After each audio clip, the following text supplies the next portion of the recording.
नमस्कार, मी गायत्री स्वामी आणि आपण पाहत आहात सकलम. आजच्या न्यूज अनालिसिस मध्ये आपलं स्वागत आहे. आजच्या घडामोडी आणि त्याचं सविस्तर विश्लेषण. पुढील बातमी आहे, राज्यातील सर्व बस स्थानकांवरील शौचालय सुविधा 1 जून पासून मोफत. परिवहन मंत्री प्रताप सरनाईक यांची कोल्हापुरात घोषणा. कोल्हापूर मध्यवर्ती बस स्थानकाची मंत्री सरनाईक यांनी केली पाहणी. महाराष्ट्र राज्य परिवहन महामंडळाच्या वर्धापन दिनाचे औचित्य साधून येत्या 1 जून पासून राज्यातील सर्वच बस स्थानकांवरील शौचालय सुविधा प्रवाशांसाठी पूर्णपणे मोफत उपलब्ध करून दिली जाईल, अशी महत्त्वपूर्ण घोषणा परिवहन मंत्री प्रताप सरनाईक यांनी आज कोल्हापूर येथे केली. कोल्हापूर मध्यवर्ती बस स्थानकाच्या पाहणी दौऱ्यावेळी त्यांनी ही माहिती दिली. प्रवाशांकडून बस भाड्याच्या माध्यमातून आधी स्वच्छता कर वसूल केला जातो, त्यामुळे आता हा निधी महामंडळ स्वतःच खर्च करणार असून खासगी कंत्राटदारांमार्फत चालवली जाणारी शौचालय व्यवस्था बंद करून महामंडळ स्वतःच त्याची जबाबदारी घेणार आहे. कोल्हापूर जिल्ह्यातील शासन निधीतून बांधण्यात आलेल्या 4 नूतन बसस्थानकांच्या उद्घाटनासाठी मंत्री सरनाईक कोल्हापुरात आले होते. यावेळी त्यांनी मध्यवर्ती बस स्थानकातील स्वच्छतागृह, उपहारगृह, हिरकणी कक्ष आणि प्रवासी कक्षांची पाहणी केली. प्रवाशांशी थेट संवाद साधताना त्यांनी आवाजवी पैसे आकारले जात असल्याच्या तक्रारींचे गंभीर दखल घेतली. बसस्थानकाचा परिसर आणि स्वच्छतागृहे केवळ मंत्र्यांच्या दौऱ्यापुरती मर्यादित न राहता ती कायमस्वरूपी स्वच्छ राहिली पाहिजेत. त्यासाठी दर 4 तासांनी स्वच्छता करणे अनिवार्य असेल, असे स्पष्ट निर्देश त्यांनी प्रशासनाला दिले. बस स्थानकावरील उपहारगृहात गरजूंसाठी 30 रुपयात नाश्ता आणि चहा देण्याची योजना कागदावरच असल्याचे पाहून त्यांनी तीव्र नाराजी व्यक्त केली.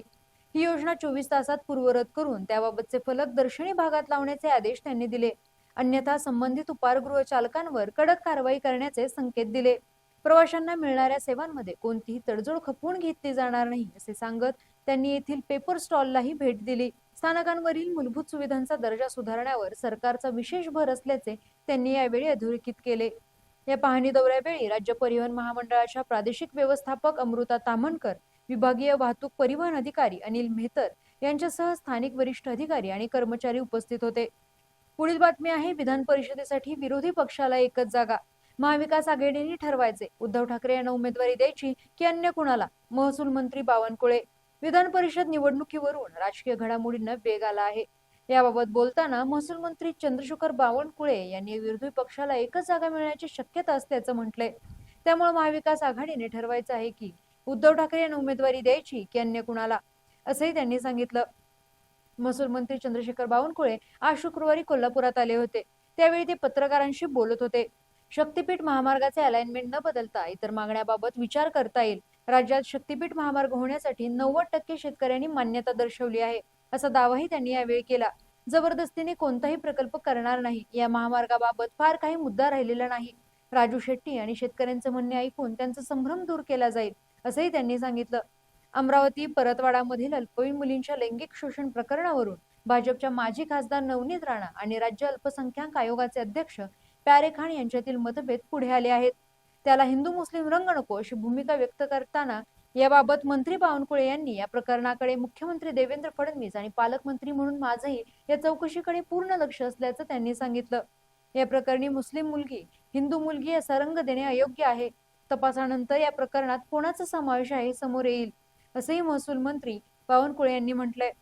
दरम्यान अवकाळी पावसाने झालेल्या नुकसानीचे पंचनामे करण्यात येत आहेत.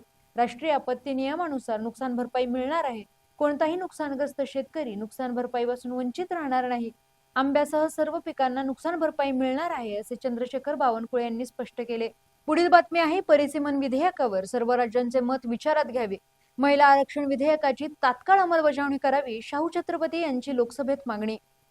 देशातील निवडणूक प्रक्रियेवरील जनतेचा विश्वास अबाधित ठेवणे अत्यंत महत्त्वाचे असल्याने केंद्र सरकारने परिसीमन कायदा विधेयक मंजूर करण्यापूर्वी सर्व बाबींमध्ये पारदर्शकता राखावी आणि सहकारी संघराज्यवादाच्या तत्वांचे पालन करत सर्व राज्यांचे मत विचारात घ्यावे, अशी मागणी खासदार शाहू छत्रपती यांनी गुरुवारी मध्यरात्री लोकसभेत केली. महिला आरक्षणाला पाठिंबा देतानाच महाराष्ट्राने दाखवलेल्या महिला सक्षमीकरणाच्या समृद्ध परंपरेचे संरक्षण करण्याची अपेक्षाही त्यांनी व्यक्त केली. महिला आरक्षण कायदा 2023च्या अंमलबजावणीला गती देण्यासाठी एक घटना दुरुस्ती विधेयक तसेच परिसीमन कायद्याशी संबंधित एक विधेयक लोकसभेच्या विशेष अधिवेशनात गुरुवारी सादर केले. या दोन्ही विधेयकावरील चर्चेत खासदार शाहू छत्रपती महाराज यांनी त्यांची मते ठामपणे मांडली. रात्री उशिरापर्यंत चाललेल्या संसद सत्रात खासदार शाहू छत्रपती महाराज यांनी गुरुवारी मध्यरात्री 12:30 वाजता आपली भूमिका मांडली. प्रथम महिला आरक्षण विधेयक आणि परिसीमन कायदा विधेयक एकत्रितपणे विचारार्थ घेण्यात येत असल्याबाबत खासदार शाहू छत्रपती महाराज यांनी तीव्र विरोध नोंदवला. अशा महत्त्वपूर्ण घटनात्मक बदलांसाठी सखोल चर्चा आवश्यक आहे. घाईघाईत मंजुरी देणे किंवा संसदीय नियमांना वळसा घालणे योग्य नाही, असे त्यांनी सांगितले. सध्या विविध राज्यात निवडणुका सुरू असताना परिसीमन सुधार प्रस्ताव मांडणे घटनात्मक दृष्ट्या चिंताजनक आहे. शहरी व ग्रामीण मतदारसंघातील प्रतिनिधित्वात बदल करणे मॉडेल कोड ऑफ कंडक्टचे उल्लंघन ठरू शकते, मतदारांच्या वर्तनावर परिणाम करू शकतो, संघराज्य संतुलन आणि प्रादेशिक समतेवर परिणाम होऊ शकतो. 2011च्या जनगणनेनुसार अवलंबून राहणे आजच्या बदलत्या लोकसंख्येचे वास्तव प्रतिबिंबित करत नाही, याकडे त्यांनी लक्ष वेधले. पुढील बातमी आहे मतदारसंघ पुनर्रचनेवरून आज संसदेत घमासान. मोदीजी हे घाबरलेले जादूगार, राहुल गांधींचे वक्तव्य.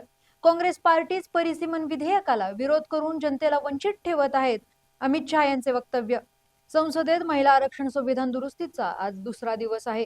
मतदारसंघ पुनर्रचनेवरून आज संसदेत गदारोळ पाहायला मिळाला.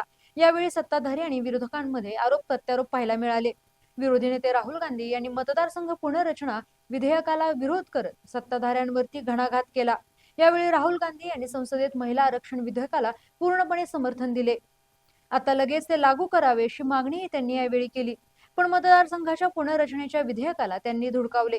परिसीमन विधेयकामुळे दक्षिणेतील राज्यांवर अन्याय होईल, त्यासोबतच ओबीसी वर्गांचे प्रतिनिधित्व धोक्यात येईल. जातीय जनगणना झाली नसताना असं विधेयक मोदी का आणत नाहीत याचं कारण मी तुम्हाला सांगतो, असं म्हणत त्यांनी मोदीजी हे घाबरलेले गोंधळलेले जादूगार आहेत. बालाकोटची जादू, ऑपरेशन सिंदूरची जादू ही पूर्णतः फसली, त्यामुळे त्यांनी मतदारसंघ पुनर्रचनेचा घाट घातला आहे. भाजपचा फार मोठा गैरसमज आहे की ते म्हणजे भारत आणि मतदारसंघ पुनर्रचनेचे विधेयक म्हणजे या जादूगाराची फसलेली उघडी झालेली जादू आहे, असा घणाघात राहुल गांधी यांनी आज संसदेत केला.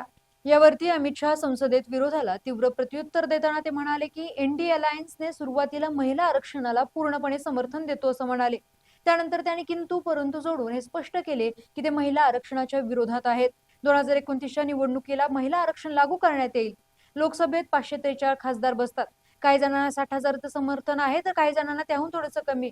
पण आता लोकांचा सपोर्ट एवढा वाढला आहे की तो खासदार सर्व लोकांशी तोंडओळख देखील करू शकत नाही. मतदारांची अडचण लक्षात घेत आपल्या घटनेत परिसीमनाचा कायदा आहे, याला विरोध करत विरोधक एससी आणि एसटी यांच्या हक्कावरती गदा आणत आहेत. महिला सक्षमीकरण, समान प्रतिनिधित्व आणि संतुलित संघराज्य रचना यासाठीच आम्ही हे विधेयक आणले आहे, असे त्यांनी स्पष्ट केले. काँग्रेस पार्टीच परिसीमन विधेयकाला विरोध करून जनतेला वंचित ठेवत आहे, असा आरोप त्यांनी केला. विरोधकांना जातीय जनगणनेशी काही देणं घेणं नाही, त्यांना फक्त सत्तेत यायचं आहे आणि ते होणार नाही. विरोधक उत्तर दक्षिण भेद करत देशाचे तुकडे तुकडे करण्याचा प्रयत्न करत आहेत. विरोधक दक्षिण उत्तर करत देशाच्या विभाजनाचा नॅरेटिव्ह पसरवत आहेत, अशी आक्रमक भूमिका त्यांनी संसदेत घेतली. पुढील बातमी आहे आखातात शांततेची चाहूल. इस्रायल लेबनॉनमध्ये 10 दिवसांची शस्त्रसंधी. ट्रम्प म्हणतात इराणशी कराराच्या अगदी जवळ. गेल्या 6 आठवड्यापासून धगधगणाऱ्या पश्चिम आशियातून अखेर दिलासादायक बातमी आली आहे.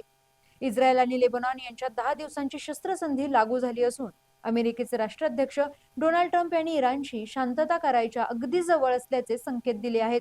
ट्रम्प यांच्या दाव्यानुसार इराणने आपल्याकडील युरेनियमचा साठा, ज्याला ट्रम्प न्यूक्लिअर डस्ट म्हणत आहेत, तो संपवण्यास संमती दिली आहे. शस्त्रसंधी लागू झाली असली तरी हिजबुल्लाने आम्ही अद्याप सतर्क असून ट्रिगरवर बोट आहे, असा इशारा इस्रायलला दिला आहे. ट्रम्प यांनी हिजबुल्लाने या काळात चांगले वागावे अशी अपेक्षा व्यक्त केली आहे. इराणने या शस्त्रसंधीचे स्वागत केले असून पाकिस्तानच्या मध्यस्थीने अमेरिका आणि इराणमध्ये झालेल्या समजुतीचा हा भाग असल्याचे म्हटले आहे. जर इस्लामाबादमध्ये शांतता करारावर शिक्कामोर्तब झाले तर मी स्वतः तिथे जाईल, त्यांना माझी गरज लागेल, असे ट्रम्प म्हणाले. संयुक्त राष्ट्रात भारताने हर्मुजच्या सामुद्रधुनीतील व्यावसायिक जहाजांवरील हल्ल्यांचा तीव्र निषेध केला असून जागतिक व्यापारासाठी हा मार्ग त्वरित सुरक्षित करण्याची मागणी केली आहे. डोनाल्ड ट्रम्प यांनी या भीषण युद्धाला लिटल डायव्हर्जन संबोधले. हे त्यांच्या आक्रमक परराष्ट्र धोरणाचे निर्देशक आहे. इराणकडून अण्वस्त्र साठा ताब्यात घेणे हा ट्रम्प यांच्यासाठी मोठा राजनैतिक विजय ठरू शकतो. मात्र आयईने म्हटल्याप्रमाणे ऊर्जेच्या उत्पादनात झालेली घट भरून काढण्यासाठी किमान 2 वर्ष लागतील, ज्याचा फटका भारतासारख्या विकसनशील देशांना दीर्घकाळ सहन करावा लागेल. धन्यवाद आणि पाहत रहा सकलम.